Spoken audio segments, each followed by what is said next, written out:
हेमंत सोरेन जी भ्रष्टाचार में लिप्त नहीं है, इसलिए भाजपा में नहीं जाएंगे। बात समाप्त। बहुत ज्यादा सामाजिक संगठनों के विषय में बोलते नहीं, क्योंकि ये पूरे समाज का एक आंदोलन है, तो ये उनका समाज को तय करना है हम लोग। तो हमको लगता है कि ये 2024 का हमको भारतीय जनता पार्टी का चुनावी स्टंट दिखता है कि इस देश में आदिवासी होना, दलित होना, अल्पसंख्यक होना, महिला होना एक अभिशाप है मनुवाद के लिए। आपको जिनसे जांच करवानी हो जांच करवाइए, लेकिन जांच गुजरात का भी मुद्रा कोर्ट का होना। अमित शाह जी को आम सभा भी ऑडिटोरियम के अंदर करते हैं। हम तो यहां पर भी बोले थे कि आप लोग को सतरंजी बाजार में जाकर आम सभा करना पड़ेगा। लोकप्रिय मुख्यमंत्री हेमंत सोरेन जी जब से इंडिया के समन्वय समिति के सदस्य बने, तो हमको लगता है कि भाजपा में अजीब तरह का एक बौखलाहट आ गया। भाजपा को अब ये रास्ता दिख नहीं रहा है कि झारखंड से कैसे भागे, इसलिए चारों तरफ से एक प्रोपोगेंडा, एक नैरेटिव गढ़ने का काम हो रहा है कि डिफेसमेंट करो।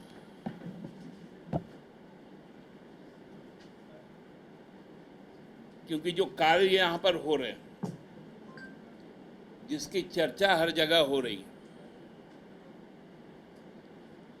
उससे अजीब बौखलाहट आ गया। कल आप सबने देखा होगा,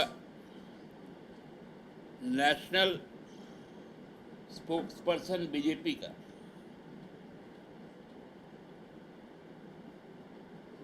अनर्गल बातों के साथ सामने आता।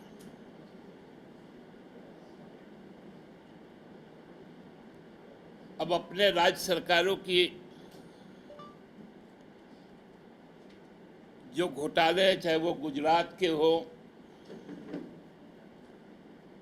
चाहे उत्तर प्रदेश के हो, और मध्य प्रदेश का तो कीर्तिमान रहा है व्यापम का,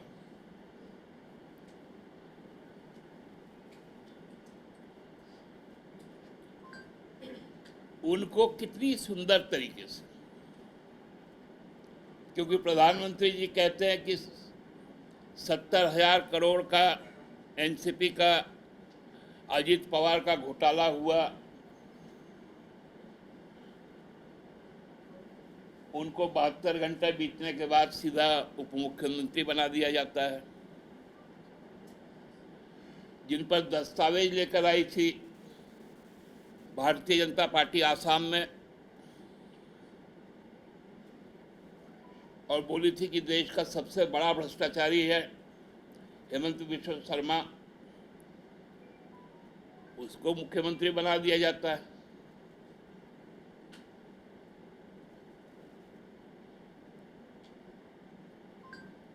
उसी तरह कल उनका बौखलाहट हम लोगों के सामने आया।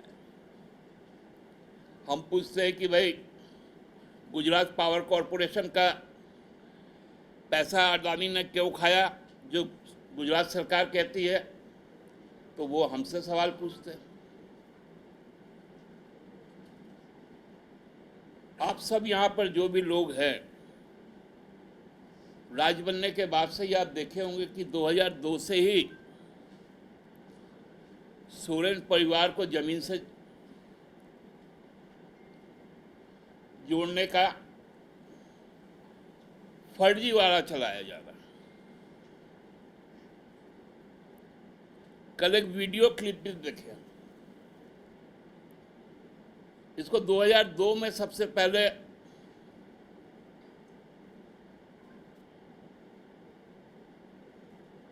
तत्कालीन जो प्रदेश अध्यक्ष थे भाजपा के,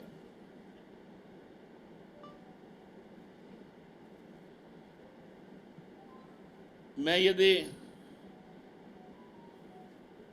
गलत नहीं कह रहा हूं तो शायद दुखा भगत जी थे, उन्होंने लाया था। और रघुवर जी ने जो दस्तावेज का पुलिंदा अपने कार्यकाल में दिखाया, एसआईटी का गठन किया, हर 3 महीने में एक बार प्रेस कॉन्फ्रेंस करता था, वही दस्तावेज फिर से आया, वही दस्तावेज हाईकोर्ट में भी गया था।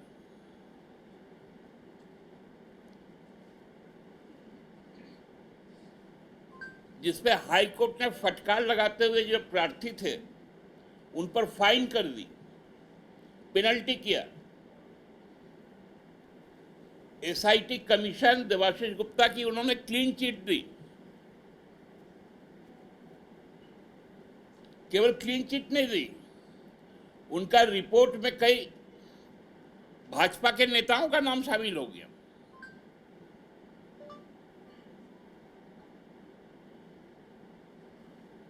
ये स्थिति है। आप हेमंत सोरेन से इतना बौखला क्यों गए?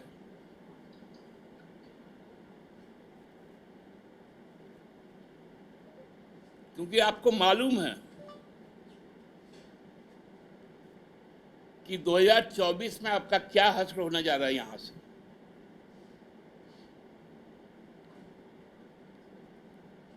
पहले कोरोना में असहयोग,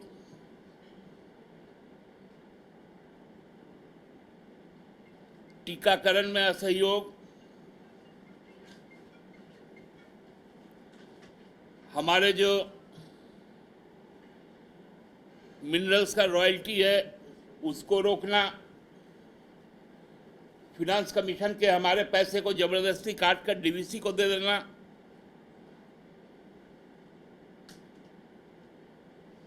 सरकार तोड़ने की कोशिश, राज्यपाल के माध्यम से भ्रम फैलाना,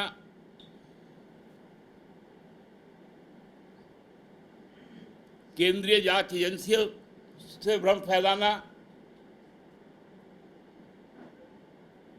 अब राष्ट्रीय स्तर पर झूठ बोलना, ये एक सतत प्रक्रिया बन गई है।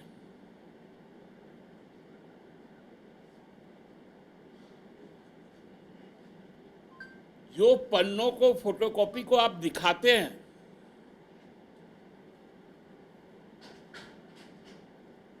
आपके मुख्यमंत्री दिखाते थे, आप उसी फोटोकॉपी को फिर से दिखा रहे हैं। जो वीडियो वो सुनाते थे उसको आप फिर से सुना रहे हैं।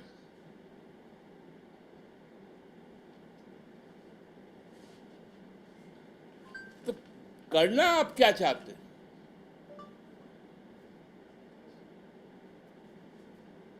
आप करना यही चाहते हैं कि लोग इन्हीं बातों पे उलझ जाए। लेकिन यहां तो सरकार प्रतिबद्ध है हमारे जो निश्चय थे उनको प्रतिपादित करने में।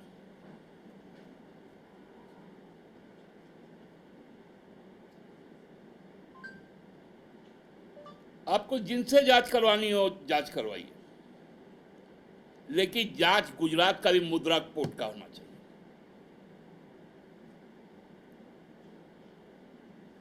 कहां गया वो हेरोइन, वो ड्रग्स,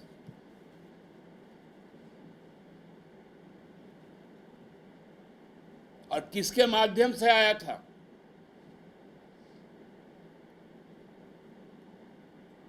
आज डीआरआई क्यों नहीं बताती?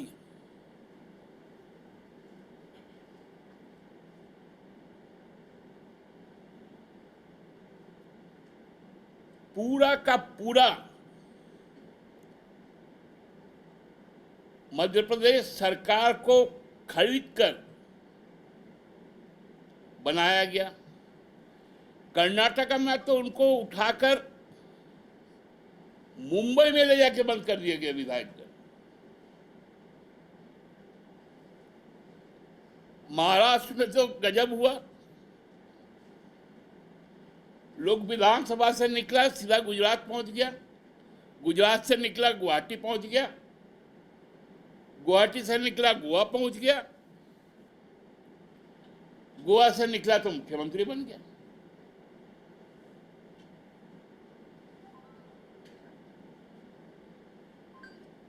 ये इनको नहीं दिखता और ये सोचते ये देश जानता भी नहीं।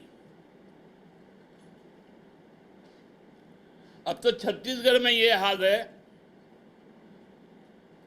कि उनके जो चाणक्य ना क्या बोलते हैं वो लोग, अमित शाह जी को आम सभा भी ऑडिटोरियम के अंदर करते हैं। हम तो यहां पर भी बोले थे कि आप लोग को सतरंजी बाजार में जाकर आम सभा करना पड़ेगा।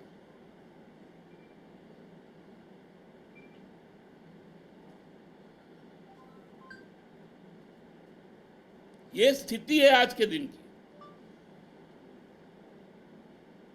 जो म्यूनिसिपल चुनाव लड़ने के लिए गए थे हैदराबाद में, जब हैदराबाद में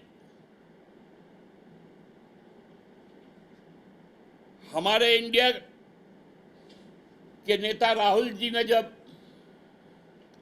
हुंकार भरी, तो आप देखे होंगे, हम कह सकते हैं कि भारत का सबसे बड़ा जनसभा कल हुआ, परसों हुआ।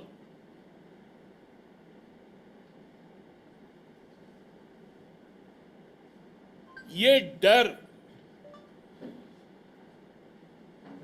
हमारे मित्र दलों का, हमारे माननीय नेता का आज भारतीय जनता पार्टी के अंदर समा गया।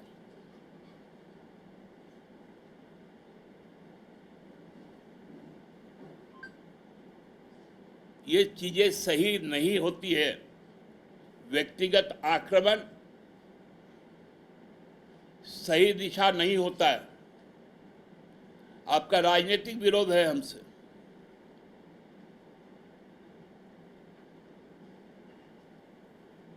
आप हमारे से अच्छे लोकहित में प्रस्ताव लेकर आए,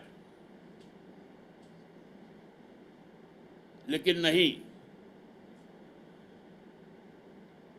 आपको व्यक्तिगत ही चाहिए आक्रमण करना। ये मालूम है हम लोगों को कि इस देश में आदिवासी होना, दलित होना, अल्पसंख्यक होना, महिला होना एक अभिशाप है मनुवाद के लिए।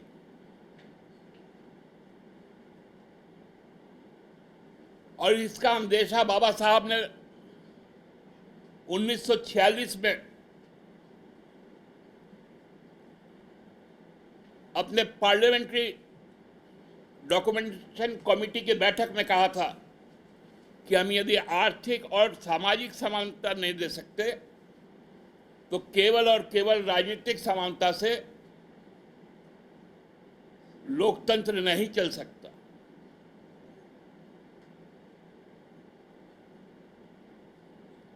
यह अंदेशा उनको था और आज इसीलिए जो मनुवादी पोषक तत्व है उनके गन पॉइंट पर आदिवासी होता है, उनके गन पॉइंट पर दलित होता है, उनके हिट लिस्ट में महिला होती है, अल्पसंख्यक होते हैं। भाजपा के इस जघन्य मिथ्या प्रचार का हम लोग निंदा करते हैं और जनता के बीच जाकर इसका डटकर मुकाबला करेंगे। धन्यवाद।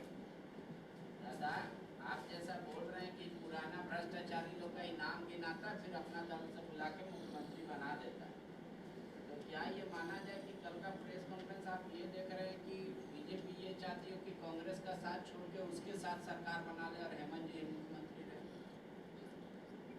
आप भी कहाँ से हाइपोथेटिकल आप ही का प्रश्न सवाल है। हेमंत बिस्वा शर्मा से लेके तमाम लोग जिस पे आरोप लगाता है भाजपा उसको बाद में पूछता है, तो आज हेमंत जी पे आरोप लगा रहा है, कल इसको फिर नेता बनाएगा।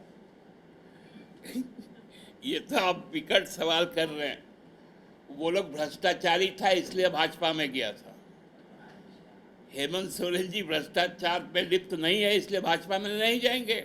बात समाप्त हुई। दादा, आज महिला आरक्षण बिल पेश हुआ लोकसभा में, इसमें आपकी पार्टी का क्या स्टैंड है? देखिए, बहुत क्लियर है। ये 2010 में ही राज्यसभा में इसको पारित किया जा चुका था। खाली इसका फ्लेवर बदला गया है, कवर पेज बदला है, बातें वही है। लेकिन तब भी ये बात ही सामने आई थी कि बिना जाति जनगणना का आप यह तय नहीं कर पाएंगे, क्योंकि हमारे पास जो लास्ट डेटा है वो 2011 है। क्योंकि 21 को कोरोना के कारण हो नहीं पाया था शुरू, और हमको नहीं लगता है कि सरकार कितना सीरियस है। ये सरकार की बात है कि कब शुरू करेगी। तो जब तक सेंसस नहीं हो जाता है किस जाति का कितना प्रतिशत आबादी है, तो फिर क्योंकि इस बिल में भी शायद जो मैं सुना हूँ, मैं अभी तक बिल पढ़ा नहीं, शायद इस बात को कहा गया है कि जातीय जनगणना के बाद ही इसको क्रियान्वित किया जाएगा। यदि ये बातें हैं तब तो कोई दिक्कत नहीं है। उसमें जो अर्जुन मेघवाल ने पेश किया, उसमें कहा उन्होंने कि कोटा विद इन कोटा रहेगा। माने जो आदिवासी का रिजर्व सीट है उसमें 33% महिला का रहेगा, जो दलित का रिजर्व है वो 33% महिला का रहेगा। टोटल उन्होंने लोकसभा का कहा कि 181 सीट जो रहेगा वो महिलाओं का रहेगा, और उसी तरह स्टेट में भी उसी के तर्ज पर नहीं, देखिए ये लागू तब भी होगा क्योंकि देखिए ये अभी राज्यसभा का प्रॉपर्टी है एक बिल। पहले तो उसको आपको रिटर्न लेना पड़ेगा, उसके बाद फिर से इस बिल को लाकर पास करवाना पड़ेगा। ये हो गया कि एक्सपायर्ड हो गया, वो चूंकि भंग हो गया 14वीं लोकसभा खत्म हो गया। नहीं, ये आप जो बोल रहे हैं ना, वो लोकसभा का बिल एक्सपायर कर गया। राज्यसभा का बिल तो स्टिल जिंदा है, वो तो प्रॉपर्टी है। आपको उसको वापस लाके फिर से इस बिल को वहां भेजना पड़ेगा। तो वो एक प्रोसेस है। उसके बाद चूंकि कॉन्स्टिट्यूशन अमेंडमेंट है, बेसिक अमेंडमेंट है, तो 50% राज्यों से भी इसमें सहमति लेनी है। तो हमको लगता है कि ये 2024 का हमको भारतीय जनता पार्टी का चुनावी स्टंट दिखता है, क्योंकि नीयत कितनी साफ है उस पर शंका है। और कम से कम हमारे समाज की महिलाएं जान गई कि उनको किस प्रकार से उनके जो रसोई है उसमें प्रताड़ित किया गया। गैस का दाम बढ़ा के, दाल का दाम बढ़ा के, तेल का दाम बढ़ाकर बेहाल कर दिया गया। पुरुषों को तो पेट्रोल पंप में बेहाल कर दिया। इलाज अब लाइलाज होता जा रहा। तो इसलिए ये भ्रम में अब कोई आने वाला नहीं है। ये चुनावी स्टंट जरूर है, लेकिन यदि इंप्लीमेंट हो जाए तो बहुत अच्छी बात है। आप 33 का 50% कर दीजिए जब आधी भागीदारी है तो। बिल का प्रारूप पढ़ लेने दीजिए ना, आज तो आया है ना। आप लोग तो सीधा घुस जाते हैं हाँ या ना में। थोड़ा प्रारूप भी पढ़ लेने दीजिए। आज टेबल हुआ है, मेरे एमपी को मिला होगा, वो भेजेगा तो मैं पढ़ के बताऊंगा। दादा, गुरु जी को छुट्टी मिल गई है, गुरु जी की स्थिति कैसी है? ऑफिशियल कुछ आ नहीं पा रहा है। नहीं, देखिए गुरुजी अभी हॉस्पिटल से भी छूट गए। अभी घर उनको कहा गया है दिल्ली में रेस्ट करने के लिए, कहीं नहीं निकलने के लिए। फर्दर मतलब अब हर हफ्ते उनका एक रूटीन चेकअप होगा और उसके बाद जब डॉक्टर कहेंगे कि पूरी तरह से फिट हो गए हैं तो वो रांची लौट कर आएंगे। दादा जैसे उनको आज आमंत्रित किया गया था वहाँ भी सेंट्रल हॉल में, नहीं उसके लिए हम लोग वरिष्ठ सांसद होने के नाते नहीं, उसके लिए हम जो भी संसदीय कार्य विभाग है, राज्यसभा के सभापति महोदय हैं, लोकसभा के अध्यक्ष हैं, उनके प्रति आभार व्यक्त करते हैं। लेकिन उनके अस्वस्थता के कारण वो वहाँ पर उपस्थित नहीं हो पाए। लेकिन उनके प्रति यह जो सम्मान एक लोकतांत्रिक परंपरा में दिखाया गया, उसके लिए पूरी पार्टी की तरफ से हम लोग कृतज्ञता व्यक्त करते हैं, आभार प्रकट करते हैं। दादा सुप्रीम कोर्ट से राहत नहीं मिली, अब आपको क्या करेंगे? मूव करेंगे हाई कोर्ट की तरफ? सुप्रीम कोर्ट का भी यही डायरेक्शन है कि आप हाई कोर्ट जाइए। अब ये हमारा जो हमने बार बार इस सवाल पे कहा कि हम इस पर नहीं बोल सकते, ये पूरी तरह से वो हमारे लीगल टीम उस पर बात करती है, तय करती है, उसके बाद ही हम लोग कुछ बोल पाते हैं। जो दिल्ली में प्रेस कॉन्फ्रेंस हुआ है, ये क्या परसेप्शन सरकार का जो है जनता की नजर में चेंज करने के लिए किया गया? एक लाइन में आप ये भोथर प्रयास है। और हम लोग भी बहुत ज्यादा सामाजिक संगठनों के विषय में बोलते नहीं, क्योंकि ये पूरे समाज का एक आंदोलन है, तो ये उनका समाज को तय करना है। हम लोग